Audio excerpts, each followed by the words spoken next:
बच्चों चलते हैं मेंटल मैथ कक्षा 7। यहाँ पर आप अपनी स्क्रीन पर देख रहे हैं बच्चों। यहाँ पर ये न्यू सेशन का है, मीन्स लेटेस्ट जो सेशन है यहाँ पर 2021 और 2022 का ये मेंटल मैथ मैंने लिया है। और मैं आपको बताना चाहता हूँ कि जो आपका लास्ट सेशन का है उसमें और इसमें कोई खास फर्क नहीं है। हाँ, कुछ क्वेश्चन अलग है तो मैं वीडियो बना रहा हूँ, तो प्लीज आप इसे देखें, सीखें और दूसरों को जरूर सिखाएं। मैं हूँ हरी सर और आप देख रहे हैं मेरा YouTube channel maths with Hari sir special Hindi medium के बच्चों के लिए। तो आइए करना शुरू करते हैं।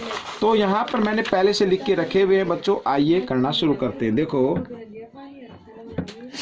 बिल्कुल इजी है, ठीक है ना। कुछ क्वेश्चन के शॉर्ट ट्रिक होती हैं, कुछ क्वेश्चन की शॉर्ट ट्रिक नहीं होती हैं। तो देखो यहाँ पर हमें करना है -52 और -87 का योग बताइए। अब बच्चों आपको मालूम है ये योग के लिए मैंने साइन लगा लिया और यहाँ पर ये देखिए इस तरीके से। तो आइए आगे कर लेते हैं -52 और माइनस प्लस माइनस। तो अब बच्चों दोनों माइनस के हैं तो दोनों को ऐड करके लिख देते हैं, माइनस का साइन ही आएगा। 7 और 2 9, 8 और 5 13। तो ये आपका आंसर बन गया।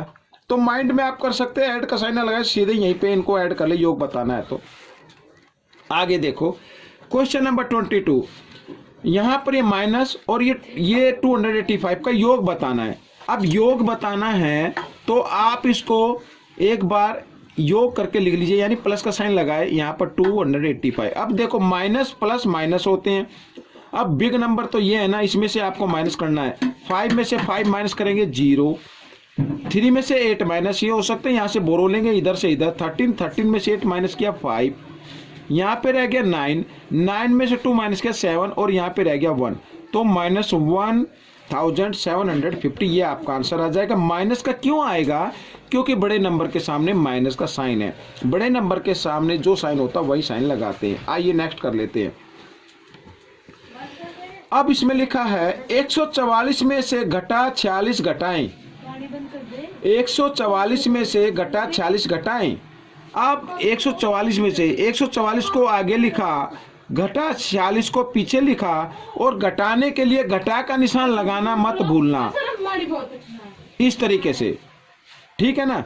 144 घटा घटा जमा 46 ऐसे। अब इनको जमा कर दिए, 6 और 4 10, 4 और 4 8 और 1 9 और यहाँ पर ये आ गया आपका आंसर, ठीक है। इस तरीके से अगला प्रश्न यहाँ पर भी हम इसको कर लेते हैं।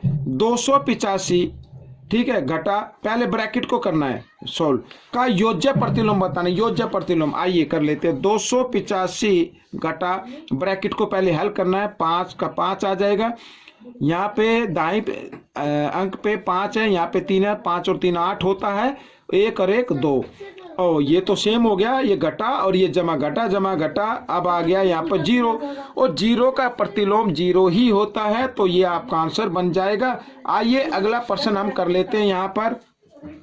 तो इस तरीके से, ठीक है। तो यहाँ पर घटा 1878 और 878 के योग को 3000 में से घटाना है, तो इनका योग कर लो पहले। तो घटा 1878 और जमा 878, ठीक है, इनका योग हम कर लेते हैं। अब ये घटा ये जमा, घटा जमा घटा, तो यहाँ पर बच्चों क्या आ जाएगा, यहाँ पर आ जाएगा 1000, ठीक है ना। एक ये 78 है, 78 तो 1000 आ गया। बड़े नंबर के सामने घटा का निशान है, घटा का निशान आ गया। अब इसके योग, इसका तो योग ये आ गया ना, को 3000 में से घटाना है, तो इसमें से घटाना है, तो इसको आगे लिखना है और इस नंबर को लिखना है पीछे, इस तरीके से। और घटाने के लिए घटा का निशान जरूर लगाना है, ये घटा का निशान मैंने लगा दिया। अब बच्चों देखो यहाँ पर घटा घटा जमा ये आ गया और 3000, अब ये जमा हो गए। 3000 और 1000 कितने होते हैं, 4000। ये आपका आंसर आ जाएगा, ठीक है, इस तरीके से। तो अगला प्रश्न देख लेते हैं, सरल कीजिए। अब पहले इस ब्रैकेट को हल करते हैं। घटा 13 घटा घटा जमा 27, ठीक है, ये बिग ब्रैकेट हमने बना लिया। जमा का निशान यहाँ पर घटा 25 और घटा घटा जमा 40, इस तरीके से। अब इसको हल कर लेते हैं। ये जमा ये घटा जमा घटा घटा होते हैं, घटा लीजिए। 7 में से 3 गए 4, 2 में से 1 गया 1। बड़े नंबर के सामने प्लस का साइन है, प्लस का साइन लगाने की जरूरत नहीं होती शुरू में।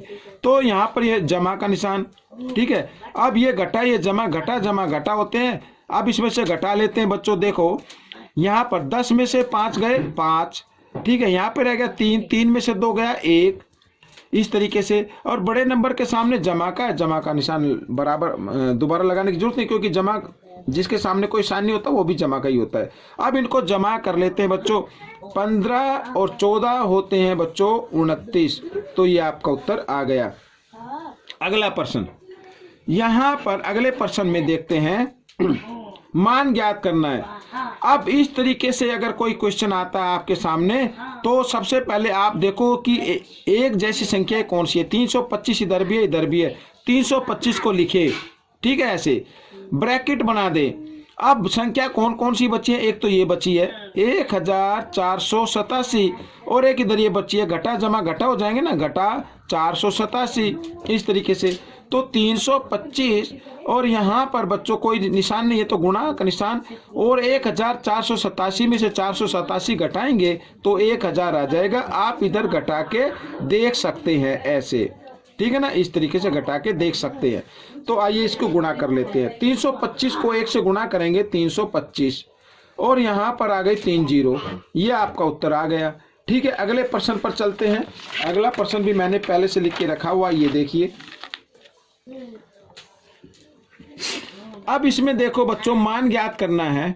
यहाँ पर 2895 की गुणा 99 से है, और इधर तो गुणा है ही नहीं, ठीक है ना। आइए इसको किस तरीके से लिखना है मैं लिख के दिखाता हूँ। 2895 गुणा 99 और घटा घटा क्या हो जाएंगे जमा 2895, और इसकी गुणा किसी भी नंबर से नहीं है ना, तो आप एक नंबर से गुणा कर सकते हैं। एक से गुणा करने पर इसकी वैल्यू में कोई भी अंतर नहीं आएगा, ठीक है। तो 2895 एक जैसे है ना, दोनों तरफ हमारे पास 2 पद है, एक ये बीच में जमा का निशान है। तो इनमें से जो एक जैसी संख्या, इनमें से एक नंबर को आपको ले लेना है। इधर ये 99 बचा, इधर जमा का निशान और ये 1।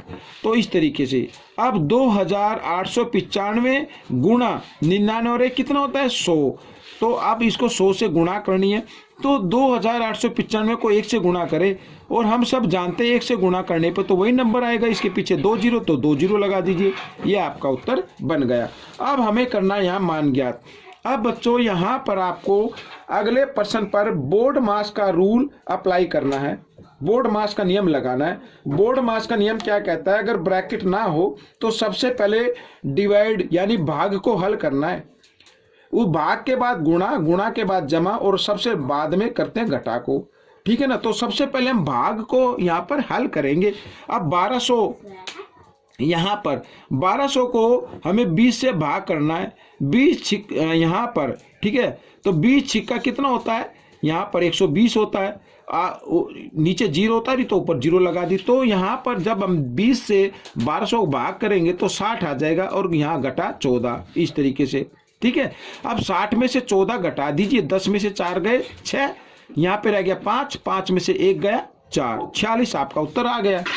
आइए अगला प्रश्न हल कर लेते हैं। अब बच्चों देखो बोर्ड मास का नियम क्या कहता है, पहले ब्रैकेट को हल करना है। BOD बोर्ड MAS बोर्ड मास, B से ब्रैकेट होता है बच्चों, तो ब्रैकेट को हल करना है। ब्रैकेट से पहले जो भी अंक लिखे हैं उसको यूं का लिख ले, 2 पंजे 10 और जमा 4। अब बोर्ड मास का नियम कहता है साइन तो सारे हल हो गए हैं, वो सॉरी ब्रैकेट तो हल हो गया है, अब साइन को हल करना है। ये जमा 4 और ये 32, इसके सामने कोई साइन है तो जमा है, ये भी 32 और 4 36, और 36 घटा 10 बराबर 26। ये आपका उत्तर आ जाएगा। आइए अगला कर लेते हैं। यहाँ पर अब बच्चों देखो 2 पूर्णांक ज्ञात कीजिए जिनका अंतर 6 है और योग 18 है। अब इसको करने के लिए आपको क्या करना है, देखो माना पहला पूर्णांक, माना पहला पूर्णांक x, दूसरा पूर्णांक y, ठीक है। प्रश्नानुसार कर दीजिए जिनका अंतर क्या है 6। पहला पूर्णांक x, दूसरा पूर्णांक y और जिनका अंतर 6 है। ठीक है, प्रश्नानुसार करेंगे। अब देखो x घटा y यानी पहला पूर्णांक घटा दूसरा पूर्णांक, अंतर इसी को बोलते हैं ना जब घटाते, तो इसका अंतर आता है 6 और योग है घटा 18, तो योग कर लो x जमा y, इन दोनों पूर्णांकों का योग कितना आता है घटा 18। ठीक है, आइए करते हैं। अब यहाँ पर पहले ही साइन बदले हुए हैं तो हम इनको घटा जमा घटा कर देते हैं। यहाँ पर 1x और 1x यहाँ पर लिख देता हूँ, 2x बन जाएंगे और बराबर ये घटा ये जमा घटा 18 में 6 गए 12 आएगा और बड़े नंबर के सामने घटा इसलिए घटा का आ जाएगा। तो x का मान निकालना है, घटा 12, 2 इधर गुणा में इधर आकर ये भाग में आ गया, 2 6 12, तो यानी x का मान आ गया घटा 6, यहाँ पे घटा का निशान है। ठीक है, अब y का मान कैसे निकाले? पहला पूर्णांक तो ये हो गया घटा 6, दूसरा पूर्णांक क्या होगा? हमारे पास ये इक्वेशन है तो इसमें रख दीजिए यहाँ पर x की जगह क्या रखना? घटा 6 जमा ये y है ना, तो y को लिख दीजिए और बराबर घटा 18 ऐसे। अब यहाँ पर मैं बताता हूँ, अब ये घटा 6 है, इसको हम बराबर के साथ इधर लेके आएंगे तो इधर आकर ये जमा का हो जाएगा इस तरीके से, और यहाँ भी घटा जमा घटा होते हैं, 18 में से 6 घटा देंगे 12 आ जाएगा और बड़े नंबर के सामने घटा का निशान है इसलिए घटा का, तो एक तो आ गया घटा 6 और दूसरा आ गया घटा 12, ये आपका उत्तर बन जाएगा। आप इस तरीके से इसको हल कर लीजिए। देखो आगे लिखा है, पहले 7 ऋणात्मक पूर्णांकों का योग बताओ।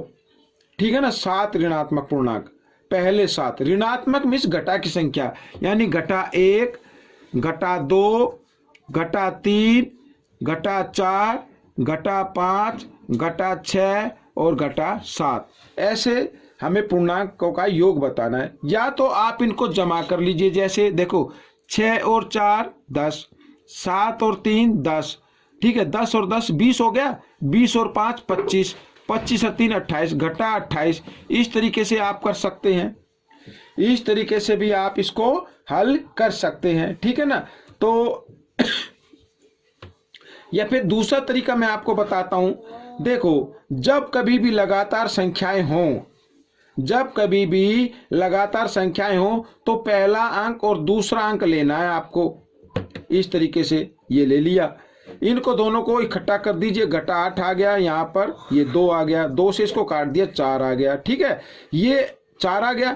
अब ये संख्या कितने? 1 2 3 4 5 6 7, तो इस 4 को 7 से गुणा कर दीजिए, ये घटा 4 है। ठीक है ना, यहाँ पर तो 7 चौक 28, घटा 28। आप इस तरीके से भी इसको हल कर सकते हैं। तो बच्चों ये था पहला भाग, तो आपको कैसा लगा मुझे जरूर बताएं और इसमें से सीखकर आपको दूसरों को सिखाना है।